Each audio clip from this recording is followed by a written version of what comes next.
Now while you're watching this video, please remember to like, share this video, subscribe to my channel and click the bell icon for notifications of future videos. Thank you. Well, hello there, welcome back to my channel, guys. Yes, so today I have for you again yet another exciting video, and as you can see, the title suggests, why do Christians worship on Sunday? Debunking Sabbatarians strawman arguments. Right, this is what we want to talk about in this video. Now what I'm going to do is that I'm going to show you a clip from a video that I did perhaps about a year ago or so. Right, it's titled 48 Objections of Sabbatarians to Colossians 2 verse 16 to 17, right? And it's part 3. I'm going to show you a short clip of it and then I'll build on it. So with that being said, check it out, guys. Right, which is objection number 40, right? Since Saturday was always the day of worship, we should just stick to that. Here's my refutation. Well, you can do so if you want, but do not judge one who does otherwise. Right? According to Romans 14 verse 5 to 6. Because the early church that was established was not given a set nor a specific day of worship. And with the Sabbath no longer being a requirement, this leaves one to worship any day. Not only this, even though, right, it was custom for them to come to the synagogue on the Sabbath day. If you read the Old Testament, Jews worship God every single day. Right? They worship God every single day from Sunday to Sunday. There was not a day that they didn't worship God. So what this means is that they also worship God on Sunday as well.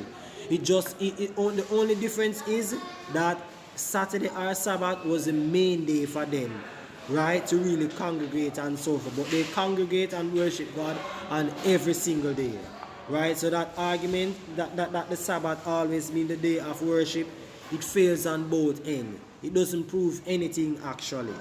You understand? Now let's look at objection number 41. Saturday is the Sabbath, so why keep Sunday as Sabbath? Here's my refutation to that. I agree that Saturday is the Sabbath, but not that I must keep it. As for Sunday, I do not keep it as a Sabbath. I never have and I never will. Just because one go to church on Sunday doesn't mean they are keeping it holy or keeping it as a Sabbath. Going to church on Sunday doesn't mean you are keeping it holy or as a Sabbath any more than going to church on Saturday means you are keeping it holy, means you are keeping it as Sabbath. The Sabbath is more complicated than that, for it involves resting and doing no work, no business, no play, no pleasure, etc. All of which Sunday worshippers do. Hence, the foolish claim of Sabbatarians that says we are keeping Sunday holy because we go to church on Saturday cannot hold water. If by going to church on Sunday means keeping it holy, if by going to church on Sunday means keeping it holy or keeping it as a Sabbath, then the disciples are guilty of this, since they met and worship on the first day of the week according to Acts chapter 20 verse 7.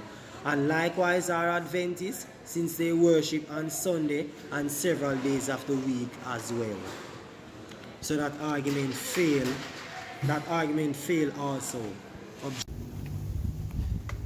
Yes guys, so in adding to that, I have done a number of videos, right?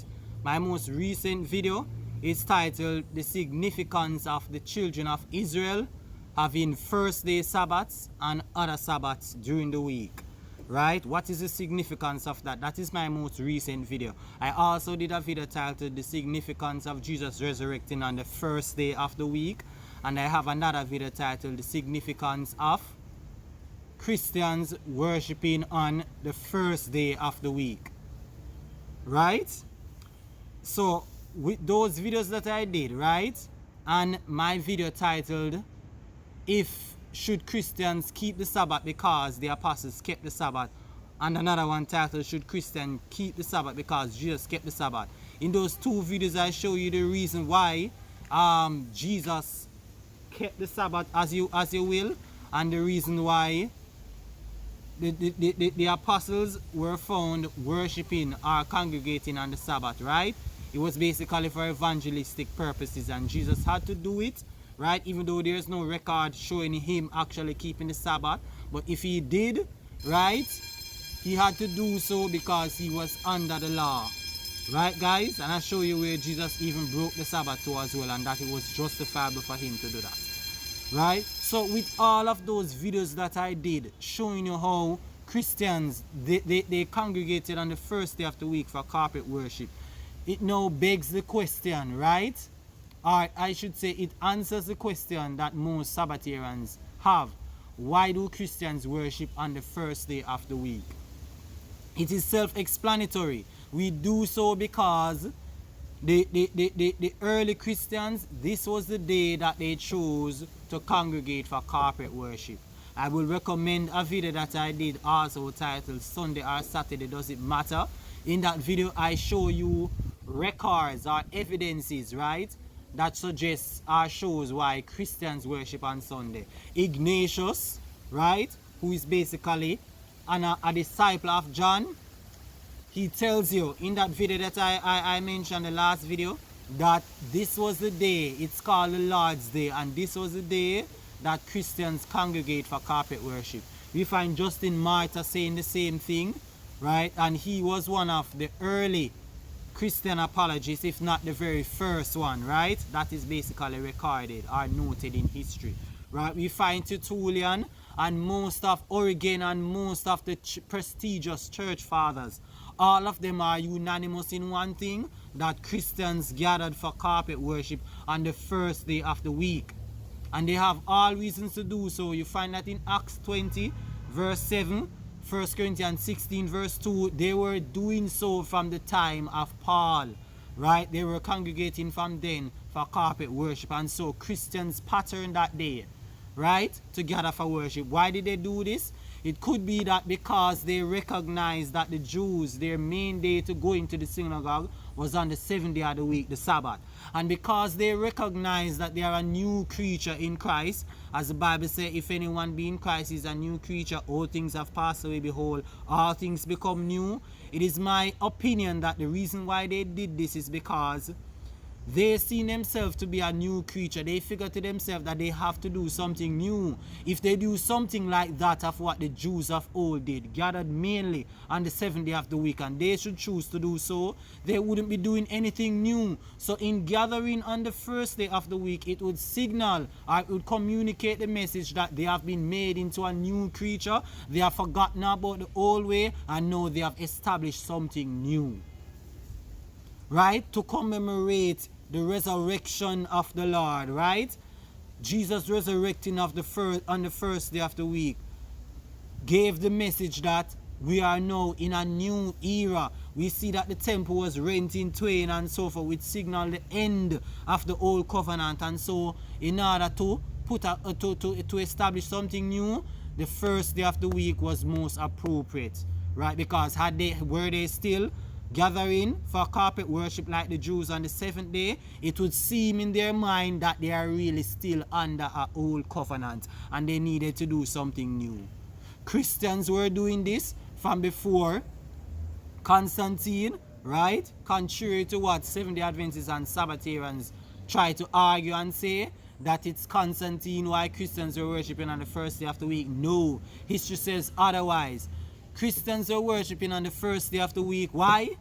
Because, as I told you, they see it as something appropriate to do for the reasons I mentioned before. And so because most Christians were worshipping on the first day of the week, Constantine, in order to unite the Christian body, right, he said to himself, if most of them is worshipping on the first day of the week, why not establish it as a law that this is the day that all of us should gather for worship, in order to unify the Christian body. And so this is the reason why Constantine established the very first Sunday law, because Christians were already, most of them were already worshipping on Sunday. contrary to what Seventh-day Adventists try to promote, which is a lie, of course, right, where history is concerned. So I hope that that answers your question. I have every argument. You can find it in my playlist on the law and the covenants, my playlist on the Sabbath, right? It shows you that we are no longer under the old covenant anymore. Christians don't have to keep the Sabbath. Paul says one man established one day above another, another see every day alike. We have a legitimate right to establish any day or to esteem any day we want to, right? And because of this, Christians choose the first day of the week. Paul endorses this. You would have seen it. 1 Corinthians 16 verse 1 to 2. Acts 20 verse 7. Paul establishing where Paul has no problem with Christians worshipping on the first day of the week. And so this is why Christians has done so in history, in time past, and have continued to do so. Now, if Sunday is going to be the mark of the beast, then God would be guilty of setting up his own people to perish. Right? He endorses first day worship, first day Sabbath from Old Testament time. It continued in the New Testament, and at no point in time he stopped it by his own word. Right, guys? So the idea that Sunday is going to be the mark of the beast is a load of crap, if you ask me, and it makes no sense whatsoever. So with that being said, I hope the question is answered for you, right? And I end this video. If you enjoyed it, you know what to do. Like, comment, subscribe, and share this video. Bye bye now.